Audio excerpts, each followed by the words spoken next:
Bonjour à tous, je suis ravi de vous retrouver. Alors, nous allons parler aujourd'hui avec notre coach en bien-être amoureux d'un sujet qui vous interpelle, qui m'interpelle moi. Alors, c'est une personne qui regarde beaucoup les émissions donc sur Robota News et sur Côte d'Ivoire News, qui m'a donc envoyé ce message et que je vous partage aujourd'hui et que je partage à Michel Gonzalez. Alors, il s'agit d'un homme qui a longtemps été célibataire. On sait ce que c'est pas évident.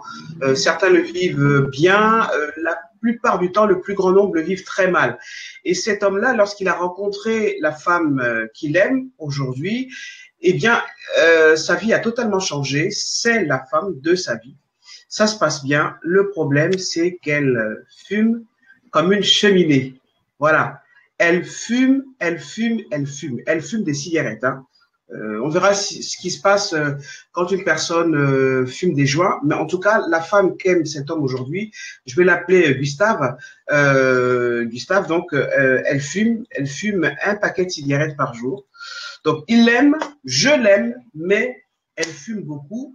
Je lui ai demandé d'arrêter, mais elle n'y arrive pas, elle ne peut pas, elle s'énerve et c'est vraiment le principal souci dans notre relation aujourd'hui. Donc, j'ai demandé à Michel donc de venir intervenir, de lui répondre, mais de vous répondre également. Je voudrais que nous partagions ensemble justement cette émission, donc partager l'émission, on discute ensemble de cette situation vécue par Gustave et sûrement par vous qui nous regardez. Comment vous en êtes-vous sorti? Est-ce que vous avez quitté la femme ou l'homme que vous aimez parce que il ou elle fumait? À qui avez-vous eu recours? Donc nous en débattons aujourd'hui avec Michel Gonzalez qui va se présenter. Bonjour Michel, comment tu vas? Bien, Jenny, et toi, je suis ravie d'être là. Moi Et je aussi, vais très bien. ça se voit. Bon alors, Michel, parle-nous de toi. Tu es donc coach en bien-être amoureux. C'est quoi exactement? Alors, en vrai, je suis, oui, j'aime mieux accompagnatrice en bien-être amoureux. Et ma cible, on dit les personnes avec qui je travaille essentiellement, ce sont les célibataires. En fait, j'aide les célibataires à mieux se connaître afin d'attirer le partenaire idéal.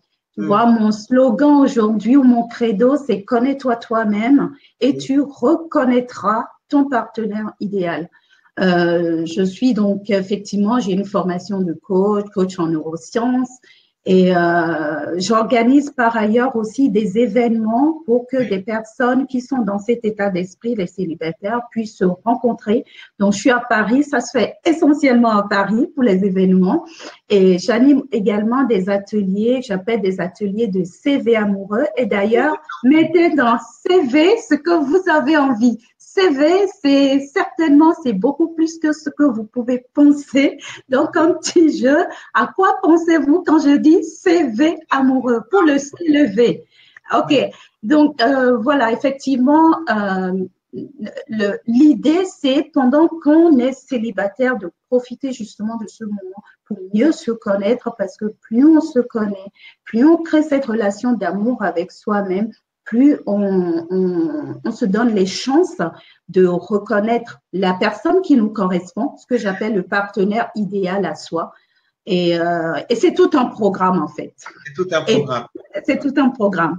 Alors, Parce je que réponds, moi, oui, oui, parce que je dis toi-même, moi-même, oui, on peut se dire, mais qui je suis pour parler de ça, c'est que je suis passée par là. Ma maturité, elle est passée par mes relations amoureuses, tumultueuses, houleuses. Et c'est seulement, je suis ce que j'appelle une ex-zappeuse. Donc, avec la télécommande de l'amour dans la main, je zappais, zappais, zappais. Comme tu sais, la chanson, il dit, tout à fait. zapper comme jamais. Moi, c'était zapper Et comme jamais, tu vois, on jusqu'à est ce que je on est dans une culture qui consiste à dire j'essaie telle personne et puis si elle ne me convient pas, je la jette. C'est ça en fait. Oui, oui, Ahmed, c'est vrai qu'il y a tout aujourd'hui qui emmène à la consommation à tous les points de vue. Mais en même temps, tu sais, moi, quand j'étais dans cette forme, j'étais dans le zapping, j'étais persuadée que la prochaine sera bonne. C'est pas comme je te prends, je te jette, mais je me dis, OK, ça marche pas, je passe à autre chose. et je suis persuadée que la prochaine sera bonne. Mais la prochaine ne sera pas bonne parce que moi, je représente tout le temps le même scénario, tu vois. C'est quand j'ai fait pause sur la télécommande de l'amour, c'est seulement en ce moment-là que j'ai pris conscience de mon scénario. Parce qu'un acteur, en fait, j'ai une métaphore, un acteur, qu'est-ce qu'il fait? Il va changer de style, il va changer de jeu d'acting, mais l'acteur, il est là pour jouer notre scénario. Donc, c'est quand j'ai pris conscience de mon scénario qui n'était pas, bien évidemment, un scénario gagnant, c'est seulement en ce moment-là que j'ai commencé à faire aller à ma propre rencontre, qui je suis, quels sont mes besoins, mes valeurs, et on en parlera plus en détail tout à l'heure. D'accord.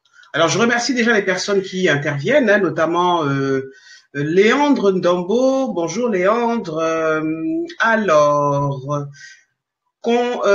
par rapport à la question d'aujourd'hui, donc je l'aime mais elle fume, est-ce que je dois la quitter? Léandre dit qu'il partage le calumet de la paix. Bonne entrée en matière. Alors j'en profite pour demander aux personnes qui nous regardent, qui se connectent, de partager, d'interagir dans le débat. Donc cette émission est là pour vous. Michel est coach en accompagnement amoureux, donc profitez vraiment de son expertise. Et puis posons les bonnes questions, hein, aidons-nous les uns les autres, c'est un peu le principe de cette émission. Merci beaucoup donc d'être là et d'être de plus en plus nombreux. Alors likez, posez des questions, interagissez. Alors pour les personnes que je connais bien, merci beaucoup d'être là. Et puis je dis également que si vous souhaitez être invité comme Michel dans un live pour aborder un sujet ou même interagir avec les autres, eh bien, c'est l'occasion. Prévenez-moi à l'avance. Les émissions sur Botan News, c'est le mercredi et le vendredi, essentiellement. Parfois, il y a des émissions exceptionnelles, mais c'est le mercredi et le vendredi à 15h, donc n'hésitez pas à interagir. Bon, alors on va commencer. Je rappelle donc que nous répondons à Gustave, donc célibataire célibataire pendant très longtemps. Et lorsqu'il a rencontré la femme qu'il aime aujourd'hui, c'est le grand amour, hein, c'est le grand amour. Ils sont ensemble, mais le problème c'est que cette femme fume beaucoup et il te demande, Michel, si il doit arrêter avec cette femme qu'il aime. Qu'est-ce que tu réponds à Gustave? Alors, déjà, je ne vais jamais dire à Gustave ou qui que ce soit, arrête, n'arrête pas. Je pense que les choses sont pas aussi, simples que ça. Ce serait faux de ma part de lui dire, fais ceci ou fais cela. Les questions que des questions que je vais lui poser. Moi, la première question, et si vous voulez le noter, notez-le pour vous, parce que là, on parle de cigarettes, mais c'est peut-être autre chose. Je l'aime, mais il est marié. Est-ce que je reste? Ça peut être plein d'autres sujets auxquels nous-mêmes nous sommes très confrontés. Donc, la première question, moi, quand j'ai lu le sujet qui m'est venu, c'est plusieurs questions, c'est qu'est-ce que tu veux, qu'est-ce que tu veux vraiment? Quand j'insiste sur le vraiment, quoi. Qu'est-ce que tu veux vraiment? Après, j'ai pensé tout de suite à la notion de valeur. C'est-à-dire, quand je dis valeur, c'est qu'est-ce qui est important pour moi? Qu'est-ce qui est important pour moi dans une relation amoureuse? Ça, ce sont des questions. Qu'est-ce qui est important pour moi? Donc, pour aller chercher les valeurs, besoin. Qu'est-ce qu'il me faut pour être bien dans une relation amoureuse? De quoi ai-je besoin pour être bien dans une relation amoureuse, tu vois? Et qui vient après, à quoi je dis oui, à quoi je dis non? Qu'est-ce que j'accepte et qu'est-ce que je n'accepte pas? C'est tout ça pour ramener la personne, Gustave, à lui-même et vraiment se poser les choses parce que on a souvent tendance à faire des compromis ou bien la relation, au début des relations, on a des papillons dans le ventre, on est pris dans cette énergie et on n'ose pas forcément regarder les choses qui nous dérangent, qui pourraient nous déranger. Et une fois que la phase 1, comme on dit, hein, la phase super sympa, elle est passée, on est vraiment confronté justement aux besoins, aux valeurs. Donc, c'est super important d'être au clair avec ces valeurs, ce qu'on veut, ce qui est important pour nous dans la relation, ce dont on a besoin, ce qu'il faut pour bien être dans une relation, et à quoi je dis oui, à quoi je dis non, qu'est-ce que j'accepte, qu'est-ce que je n'accepte pas. Et j'aurais envie de dire à Gustave, sur une échelle de 1 à 10, à quel point, quel est son seuil de tolérance à la cigarette, sachant que 10, c'est zéro tolérance. Donc, s'il me dit par exemple, je suis à 9 ou 10, s'il a cette intolérance à la cigarette, ou peu importe le sujet qui peut être préoccupant, on sait d'avance que ce n'est pas jouable. Maintenant, il est déjà avec cette personne-là. C'est inévitable qu'il y ait une conversation. Sinon, il ne nous aurait pas demandé. Oui. Je pense qu'il tient à elle, sinon il ne nous aurait pas demandé de l'aide. Alors, du coup, c'est là où vient la communication. Elle aussi, sur une échelle de 1 à 10, elle peut lui voir à quel point elle est à propos de lâcher la cigarette. Parce que je dirais, OK, lui, ça dépend. J'ai pas tous les éléments, mais c'est une question en ce moment-là de communication. Si la cigarette, chaque fois qu'elle va fumer sa clope, si la cigarette met la relation en danger, ce n'est qu'une question de temps. Tôt ou tard, surtout quand les papillons dans le ventre vont disparaître et que on sait qu'en couple, ça passe par des phases et qu'on va être dans la phase où ça va pas trop, où il y a des tensions, ce problème-là va prendre de l'ampleur. Ça ne va faire que s'amplifier.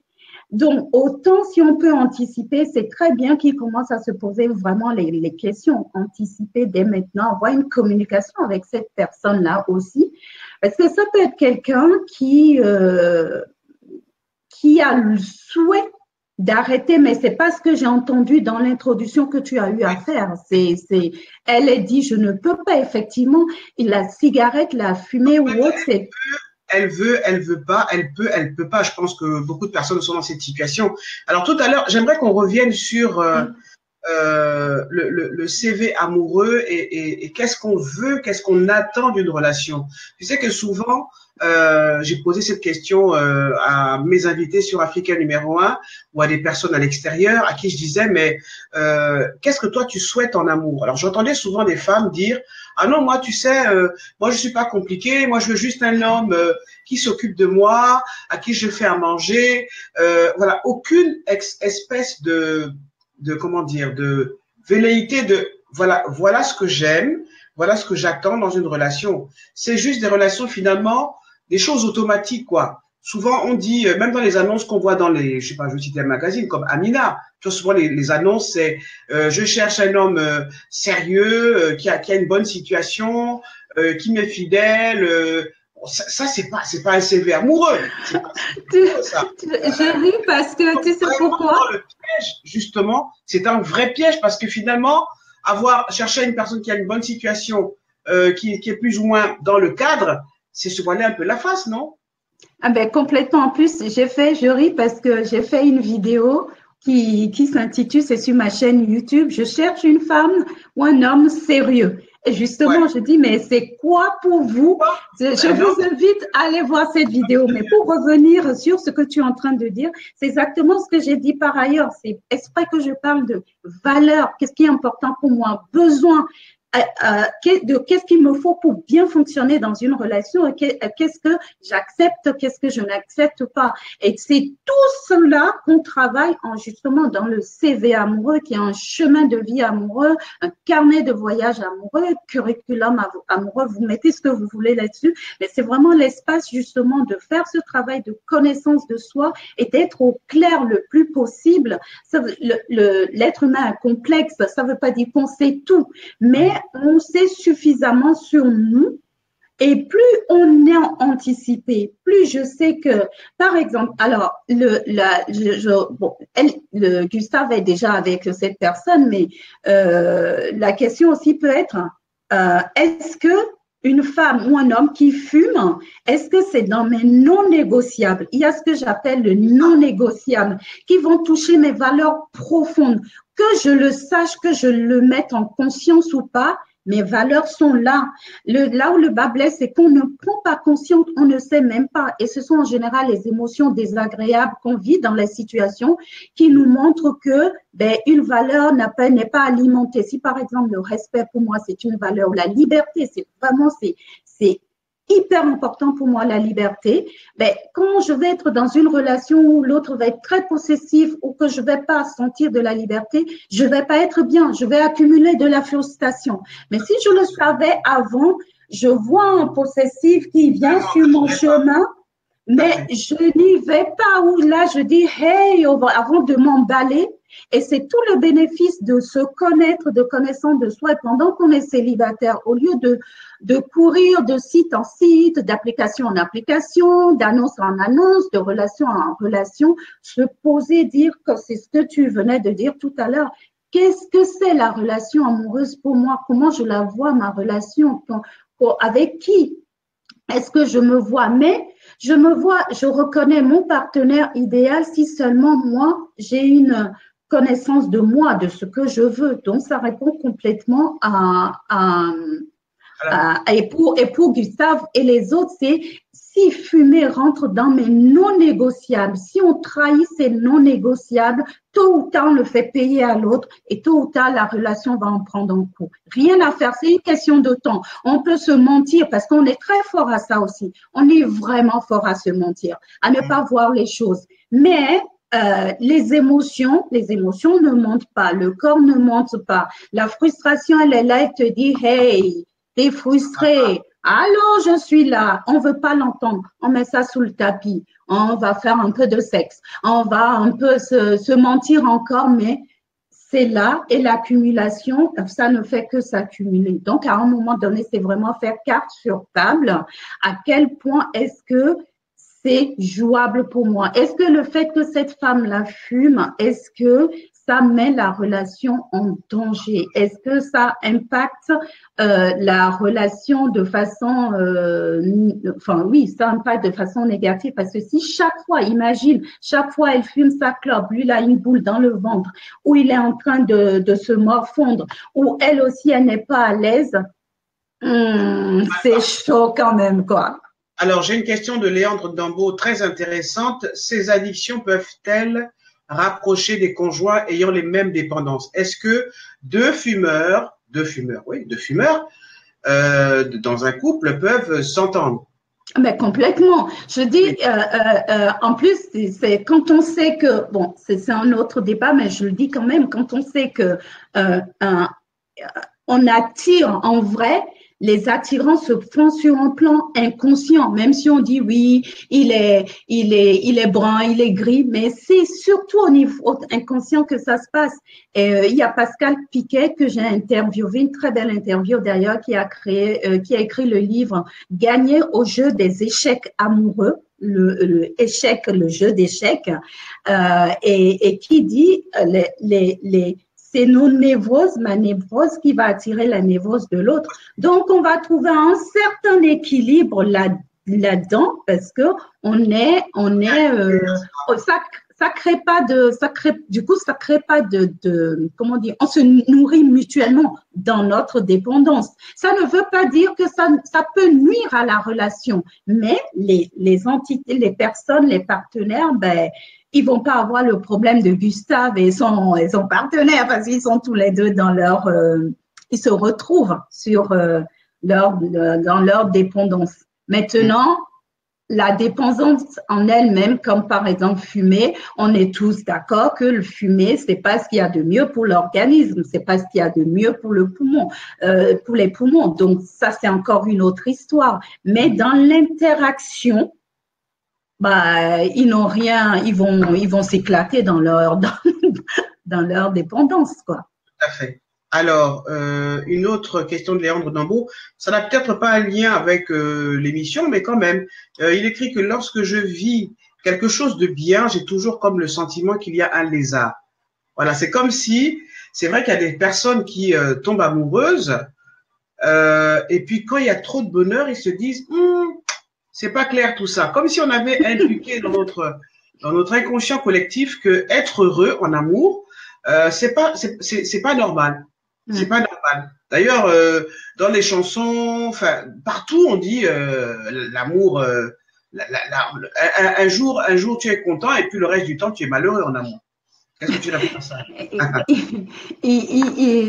J'ai animé un atelier CV amoureux ce week-end, samedi, dimanche, on l'a fait sur 2 jours. Et il y avait une personne qui nous a partagé une citation Peul, elle est du Sénégal, et qu'on travaille justement les croyances limitantes.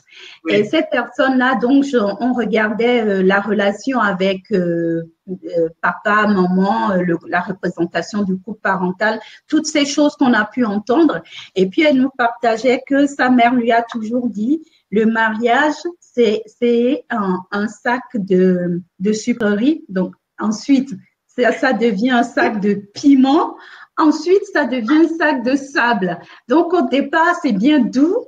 Après, ça commence à être pimenté. Après, bon, un sac de sable, bon, tu fais avec et tu restes là, quoi. Enfin, bref. Donc, ça me fait penser à ça pour dire que, effectivement, c'est aussi dans l'inconscient collectif que on a ce truc qu'on porte en nous comme qu'on a du bonheur. Quand ça va, il y a forcément quelque chose qui ne va pas, qui va aller à l'encontre.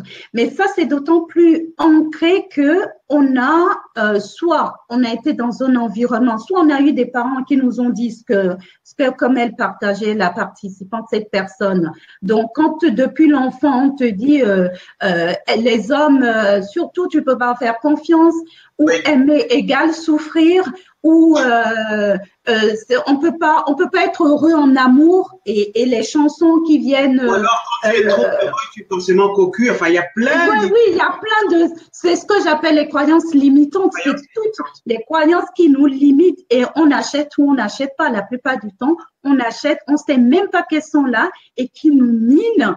Et le fait même de s'arrêter là-dessus, d'attirer, d'alimenter, fatalement, ça nous arrive. Et là, on dit, ben, je le savais de toutes les façons. J'avais raison, je le savais. Voilà. Ouais. Donc, c'est juste une question de croyance. Mais est-ce que c'est vrai? Moi, j'ai juste envie de lui poser la question.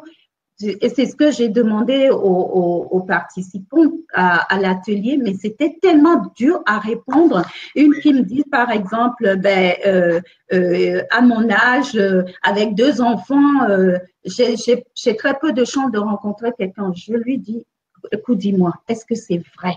Juste réponds à cette question. Est-ce que c'est vrai? Quand je dis est-ce que c'est vrai dans l'absolu, ça veut dire que c'est vrai pour moi, c'est vrai pour toi, c'est vrai pour tout le monde. Est-ce que c'est vrai? Est-ce que c'est vrai? Finalement, ben non, c'est juste la croyance, c'est tout. Alors, je rappelle aux personnes qui nous regardent, qui viennent de se connecter, que nous parlons aujourd'hui avec Michelle Gonzalez, qui est accompagnatrice en bien-être amoureux, eh bien de ces couples où l'un fait une chose qui déplaît à l'autre. Hein. Pour le cas d'aujourd'hui, c'est Gustave qui est amoureux de la femme avec qui il vit, mais elle fume comme une cheminée. Et la question qu'il nous pose, c'est est-ce que je dois la quitter? Voilà, donc c'est la question du jour. Myriam Gass, qui est intervenue bien avant l'émission, disait qu'elle dit vive le célibat, vive le célibat, et elle dit plus loin, la femme n'a pas besoin d'un homme, je préfère mon gros joint. Qu'est-ce que tu réponds à cela, Michel? Ben, la femme n'a pas besoin, d'abord, je pense qu'elle parle pour elle. Oui, si on parle dans le besoin, ce dont on a vraiment besoin, c'est de respirer, c'est de manger. Mais en même temps, c'est on est constitué, on n'est pas fait pour être seul, quoi. Je dis, quand on regarde la nature, c'est inscrit en nous, le couple, la relation amoureuse, peu importe la forme qu'elle prend. Maintenant, il y a beaucoup de personnes qui, ayant été blessées dans d'autres relations, ferment leur cœur, ferment tout, jouent aux féministes et qui revendiquent très bien et qui même ont leur... Là, je l'entends bien. On est habitué, en fait, Michel, c'est que tu sens bien que c'est une personne qui a beaucoup souffert, qui a eu beaucoup d'échecs sentimentaux et qui se dit, bon, je comprends rien à la nature des hommes, pareil pour les femmes. Donc, c'est derrière une carapace de je m'en fous, je suis bien comme je suis. En fait, il y a beaucoup de souffrance, beaucoup d'impuissance. Absolument.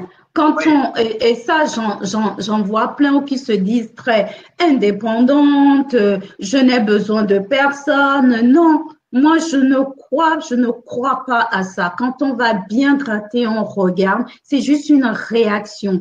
Il n'y a pas de liberté là-dedans. Il n'y a pas très peu de gens font vraiment le choix. Quand on fait un vrai choix, on n'en souffre pas. Ceci dit, il arrive que, et même c'est très, très sain, qu'à un moment donné, on fasse justement cette pause pour construire cette relation d'amour avec soi-même d'abord, pour se retourner, revenir à soi. Pour guérir ses blessures, parce que souvent, on pense que et je pense, peut-être que c'est une bonne croyance ou pas, mais on pense souvent que l'autre est là pour nous guérir de nos propres problèmes, alors qu'en fait, on devrait aller dans une relation amoureuse en étant conscient, je suis une part de moi, je suis une totalité de moi, et je me mets en relation avec quelqu'un en toute conscience et non pas pour que la personne vienne vienne guérir mes blessures à moi. Est-ce que tu es d'accord avec moi, Michel? Complètement. C'est comme quand on dit ma moitié, ça veut dire que je suis incomplet à la base. Nous sommes nés complets.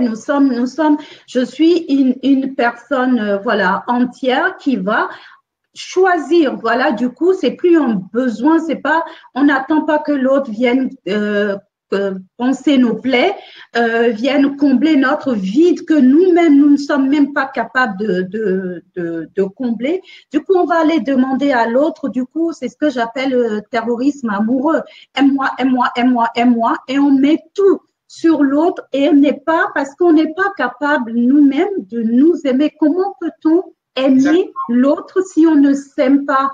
Comment peut-on se sous-estimer à un point et vouloir que l'autre en même temps il nous estime? C'est quasi impossible, quoi. En même temps, Michel, c'est pas évident parce qu'on est dans une société où quand il y a des mariages qui se célèbrent, des mariages civils, on voit bien qu'il est écrit l'homme quittera son père et sa mère, s'attachera, etc., etc. On s'aime pour le meilleur et pour le pire. Tout ça participe en fait de cette espèce moi j'appelle ça une espèce d'envoûtement social dans lequel on est. On nous fait croire des choses qui ne tiennent pas et on s'accroche à ça alors que la vraie solution, c'est vraiment de s'aimer d'abord, de se connaître soi-même, tu l'as dit au départ, d'abord d'apprendre à savoir qui est-ce que je suis, quelles sont mes valeurs, pourquoi je me mets avec cette personne, qu'est-ce qu'on a à partager ensemble. Donc, être dans une relation amoureuse en toute conscience et non pas tomber en amour. Parce que là aussi, c'est des termes qui prêtent à confusion et qui nous amènent dans cette confusion générale dans laquelle on nous a plongé. Moi, je pense qu'on nous a vraiment raconté des contes de fées sur la relation amoureuse, sur les hommes et les femmes, le prince charmant, il va t'embrasser. On est vraiment tellement embrouillés que ça nous perd même de notre véritable identité. On passe à côté vraiment de notre être réel et de l'amour, en fait. Complètement. C'est très vrai, c'est très, très ancré. Après, la culture, et dans certaines cultures, c'est encore bien. C'est comme si on n'est pas dans une relation, c'est comme s'il nous manquait quelque chose. Il y a ce fait aussi, il y a une pression sociale aussi qui peut avoir par rapport au fait d'être en couple. Et du coup, plein de gens rentrent dans la relation, pas pour les bonnes raisons, justement. Je rentre dans la relation, social, il faut être marié, voilà, c'est ça. Voilà, exactement. Et du coup, on ne se pose pas la question, mais c'est quoi pour moi la relation amoureuse? Qu'est-ce que ça représente pour moi? Ça, ce sont des questions de base. Même si vous êtes en couple, vous pouvez vous poser toutes ces questions-là. C'est quoi pour moi une relation amoureuse? Qu'est-ce que ça signifie pour moi? Et moi, ce que je mets derrière cela, ça ne m'appartient. C'est pas qu'est-ce que veut papa ou maman pour moi ou qu'est-ce que veut la société pour moi. C'est vraiment qu'est-ce que moi je veux. Comment est-ce que je vois la relation amoureuse? Ça, ce sont des questions, comme je disais, mes besoins. Qu'est-ce qui est important pour moi? Ce sont des questions. C'est sûr que c'est pas facile, hein, tu l'as dit tout à l'heure. La voie la plus facile, c'est de dire oui, les hommes sont comme ça, les femmes sont comme ça. Et ça aussi, c'est d'autres anesthésiants, envoûtement, on s'envoûte complètement, on s'anesthésie avec de ces phrases qui font qu'on ne prend pas la responsabilité. Voilà, on se cache derrière, puisque c'est la faute des hommes, puisque c'est la faute des femmes. Et je sais de quoi je parle, je l'ai fait longtemps, je l'ai joué longtemps ça. Ben, moi, c'est pas de ma faute et moi, je vais continuer à papillonner ou bien m'enfermer. Soit je papillonne ou bien soit je m'enferme, je ferme tout et Alors, de toutes les façons, il y a aucune liberté dans beaucoup de l'autre. questions. Michel Gonzalez, on va répondre aux personnes qui Okay. posent, qui participent. Merci de partager cette émission. Nous répondons aujourd'hui à Gustave qui est amoureux d'une femme. Le problème, c'est que cette femme fume beaucoup. De la cigarette, hein. C'est pas encore du joint, mais peut-être qu'on pourrait aborder cette question-là aussi. C'est de la cigarette, normal, et il se demande s'il doit la quitter. Bon alors, Rita Fourlin, Gustave a-t-il lui-même une dépendance à quelque chose? Que risque-t-il en tant que fumeur passif? Attendez-moi. Que risque-t-il en tant que fumeur passif? Ben, après risque en tant que fumeur passif, que ce soit Gustave ou autre, on est tous, enfin, face à des fumeurs, on est tous confrontés. Et encore, il y a aussi le fait que ça peut être des choses à mettre en place dans la relation. C'est pour ça que je dis, je pense qu'il y a un grand après toutes ces questions, qui va répondre pour lui honnêtement, dans la mesure du possible. Après, c'est au niveau de la communication, de ce que les deux ont envie de vivre, où est-ce qu'ils ont envie d'aller et d'avoir le courage. Je sais même pas si, enfin, j'espère pour lui qu'il a partagé avec sa compagne sa frustration, ce à quoi il fait face.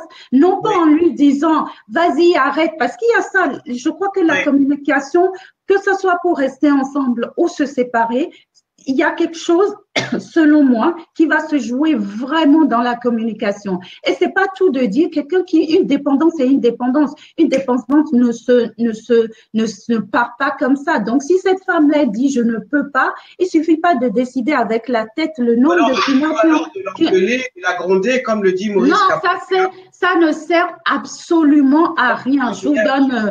Le contraire, en fait.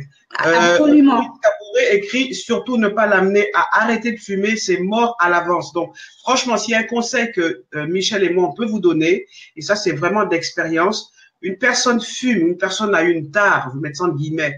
Ce n'est pas le fait de lui répéter que tu vas avoir un cancer, que tu es nul, que tu bois trop, que ça va arrêter. Au contraire, ça va contribuer à renforcer le niveau de la personne. Donc, vraiment, s'il y avait un conseil en tant que coach, un conseil, si vous n'allez pas voir des conseillers conjugaux, si vraiment il y a un conseil que Michel et moi on peut vous donner, et c'est d'expérience, ce n'est pas le fait de dire à l'autre, tu fais mal, tu es mauvais, tu es méchant, tu n'y arrives pas, que ça va arranger les choses, ça va plutôt les compliquer. Maintenant, la question, et Michel va y répondre, c'est qu'est-ce qu'il faut faire?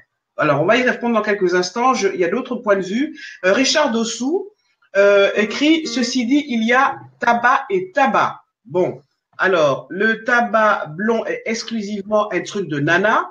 Le tabac brun et les cigares sont des trucs pour les mecs, car ça magnifie notre virilité. Seules les vraies femmes hyper féminines savent l'apprécier. Les autres peuvent changer de trottoir, on s'en fiche. Bon, réaction de Richard Dossou. Voilà. Quelle autre réaction de Richard Dossou? Maintenant, il faut être réaliste. Dans toute chose, c'est l'abus et la dépendance. À quoi que ce soit, alcool, sexe, aliments, etc., qui posent problème. Oui, mais nous sommes justement, comme tu disais, Michel, l'être humain, c'est quelqu'un de paradoxal. C'est une matière imprévisible, pétrie d'émotions, un peu schizophrène, et il faut faire avec ça. On est tous dépendants quelque part de quelque chose. Absolument.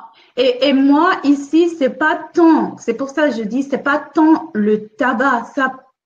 Ce sujet-là, pour moi, ça va au-delà. C'est ce que tu disais, c'est que, comme dit pas Gustave, Antoine de Saint-Exupéry, s'aimer, ce n'est pas se regarder dans les yeux, c'est regarder dans la même direction. Et j'en profite pour dire que l'amour ne suffit pas. Parce que ça aussi, c'est une grande croyance, Jean, qui est même encore plus féminin que masculin. Ah, je l'aime, je vais l'aimer, il va changer. Non, je l'ai fait d'expérience. L'amour ne suffit pas pour garantir une relation saine, une relation qui fonctionne. On peut avoir des sentiments très forts, mais pour peu que on ne partage pas les mêmes valeurs, on n'a pas les mêmes besoins, eh ben non, ça va pas le faire. Si moi j'ai un besoin de tendresse et que j'ai mes sentiments forts pour l'autre, qui c'est pas son truc, qui n'est pas en démonstratif ou autre, comment? Il ne sait pas exprimer cette tendresse. Sa tendresse ou autre, ou bien moi je veux vivre à la campagne et lui c'est un grand de la ville, les bruits, eh bien dans notre vie quotidienne, dans la relation, et ça ne veut pas dire qu'on n'est pas tous deux de belles personnes. Deux belles personnes peuvent… Ah, j'ai du retour. Et moi je t'entends bien. Deux belles personnes peuvent très bien ne pas faire une relation saine, oui, parce qu'elles ne partagent pas les valeurs et les besoins. Oui.